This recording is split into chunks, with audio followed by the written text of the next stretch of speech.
Благотворительный фонд «Инсан» в Шамильском районе. Добро есть.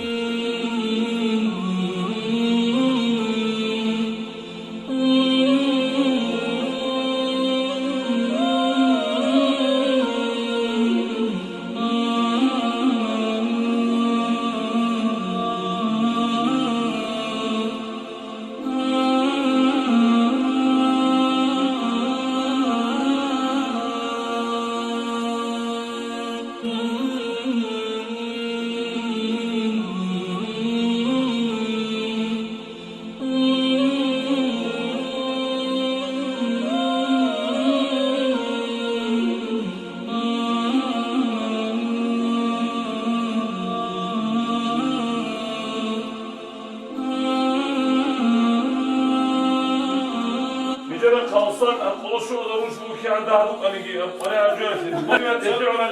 Sarayın bunlar kalınca eski hiç önce Hakkı vardım tagi. Da bana seyircilik. Hadi şabun mu? Allah rahmet eylesin. Adama sen bayışı kumuk hani şiverli. Hani ortaya başımın hani şiverli bu kadar.